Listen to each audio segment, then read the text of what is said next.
Hi, I'm Sarah Noble, your host for the Modern Day Intuitive podcast. For over 25 years, I've been on a spiritual journey, searching, learning, expanding, and growing. I've traveled the world, led by my heart, on a quest to know myself so that I can support others. This podcast was created from my deep desire to help you connect with your intuition and to inspire you to create a life where the impossible becomes possible and you live into your sacred dreams and desires. Thanks for being here and enjoy the show. Hello, my loves. Thank you for being here. Hope you are enjoying spring as it is unfolding and the sun, more sunlight in our days and more warmth. It feels so good after winter. So, Doris is here with us today. She's an entrepreneur and she wants to know how to find clients. And this is a really beautiful reading and goes deep into what I know a lot of us struggle with as entrepreneurs in this world of helping people. And where do we get clients? And we actually create clients. They find us. They come to us because of who we are being, not because of what we are doing. Obviously, that's important. But I have found the real connection is who we are. So this reading takes us on a journey about how our past events program our future. We look at how why you want something is way more important than how it will happen. We talk about why we give our power away and what happens. We look at the fact that there is no right path. There's just the one you choose and what you do with it. And we also explore how your level of resistance determines the level of ease that happens in your life. So enjoy this beautiful reading with Doris. I hope it helps you create more clients. I love you. Hi, Doris. Welcome to the podcast. How can I help you today? I'm wondering if you can help me figure out who my client are going to be and how I can find them. I know it's inside me, and I think I need help finding that out. Thank you. So when you say who your client is, are you talking more about like your ideal client, or help me understand that a little more, please?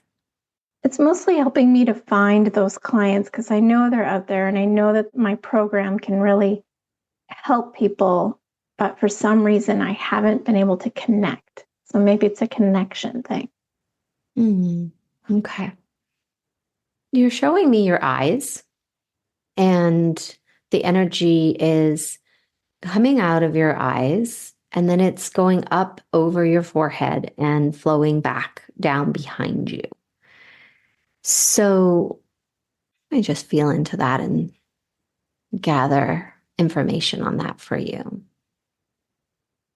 So what this image is showing is you're looking forward, right? You have this dream, you have this goal, you have this vision, and this beautiful heart and purpose to help.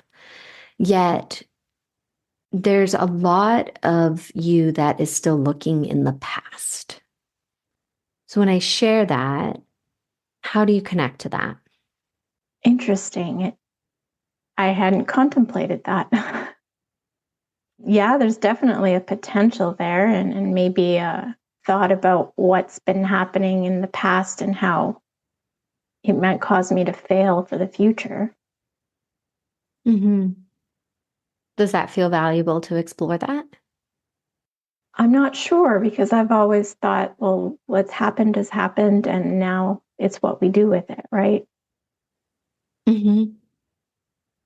And if we're not paying attention, our past is actually programming our future. Good point. And what I've found in my journey is that I don't have to find clients. They find me because I create them through my beingness. So if I share that with you, what do you make with that? I've always been quite pragmatic, and maybe this is where it's coming in because I've tried to leave that a little behind and feel more into things. And maybe that's where the past is coming in for me because I have tried to leave that behind a little bit.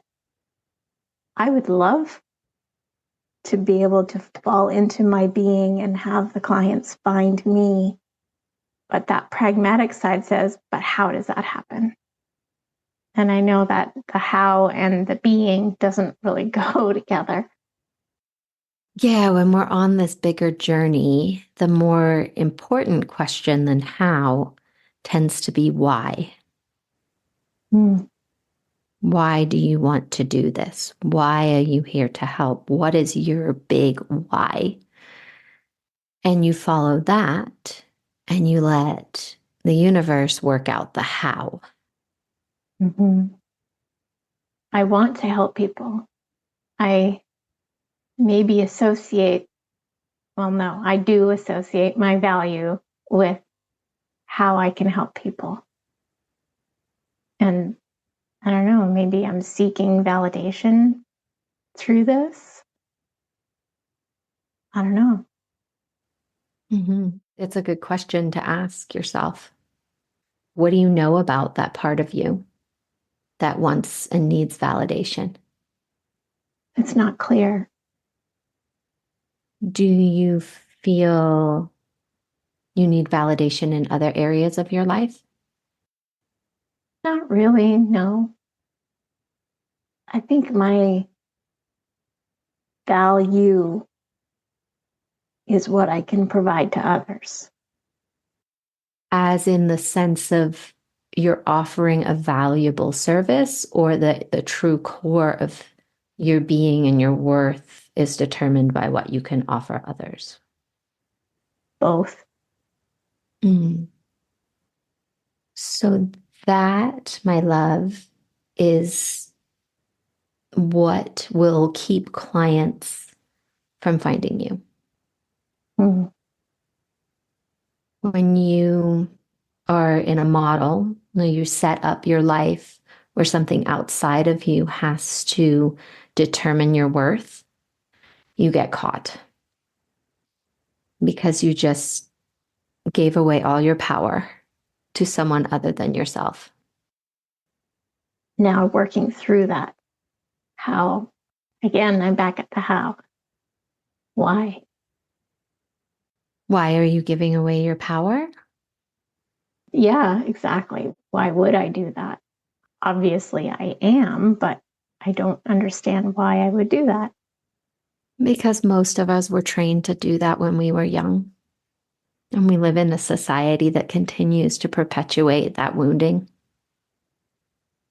So it's not personal, it's not something you did wrong or any of those things. It's a collective wound that we all sit inside of and we get to explore and dismantle and uncover. And we bring ourselves back and we take back our power by remembering that you are the only person, you and your relationship with the creator, the universe, that is the only thing that determines your value. So strengthening that relationship Mm-hmm. would strengthen my insight on my value, my internal value. Yeah. How does that feel when you say that? Heavy. Mm. How so? Like an uphill battle, like pushing a stone or a boulder up the hill. Not that it can't be done, it's just gonna be a journey, I guess. Mm-hmm. What would need to change for that boulder to feel easier, lighter? Cresting the summit so that it becomes downhill. Well, there's a lot of perspectives, really. I could get help to push that up. I could find a lever. Again, the pragmatic side comes in. Those are all really great choices, though. Yeah, there are a lot of ways to look at it. It's finding the one that is most aligned, I think. When you talk about yourself being pragmatic, do you enjoy this quality about yourself? Sometimes it's useful, but I really would like to be able to feel into my intuition a little better and be more decisive rather than come up with 50,000 ways to do something and get stuck in analysis paralysis. Yeah.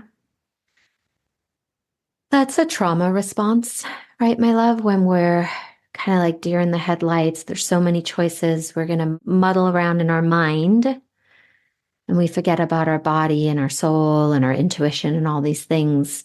And that typically happens when we grow up in situations that don't allow us to develop our intuition or develop that part of us that intrinsically knows. Mm. Then I move into the how again. How do I develop that? How do I get beyond that? Mm-hmm. Yeah, that how has really, really served you and supported you through your whole life. It's gotten you where you are, asking how. Mm-hmm. And now here you are on the threshold of a new way of being. And everything you believe about the how and the pragmatic is shaking a little. Where would you like to go from here with what we've uncovered and looked at so far? I guess it's exactly that, where to go from here, what the next step might be to becoming this new version. Well, I imagine you've spent time asking many, many questions in this place. What do you know so far about this next step? I know it's inside of me, and I know that although I can seek external guidance, it really does need to come from me. What else do you know? Maybe seeking spiritual guidance might be an avenue. Does that feel like a pathway connected to your why? I think so. Right now, there are just so many threads, and maybe I'm stuck on trying to figure out which is the right thread that will lead me through that path. What would make it the right thread? The fastest, which is kind of silly, really. The download of information rather than having to experience the mistakes, which again is kind of silly. I'm not sure what the right thread would be. And my reflection on that is because there really is no right thread. There's just the thread you choose and then what you do with that. Yeah, that's exactly it. And yet there's this part of you that sounds like it's quite terrified of making the wrong choice or a mistake. Absolutely. Although, I mean, the mistakes are what get us to where we are and what help us grow the most. But it is terrifying. What do you know about your ability to do terrifying things? That I can, that I have, and that I will. Beautifully said. Yeah.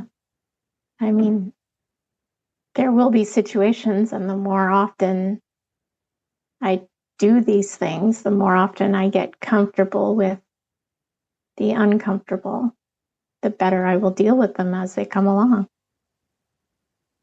Yeah, I've found that this path is a practice. Each step, something new, and it feels hard, scary, impossible sometimes. And yet, with each step forward, we become more practiced, we become more familiar. And it's not that things stop happening to us, but it's that we nurture our ability to walk through the things with ourselves.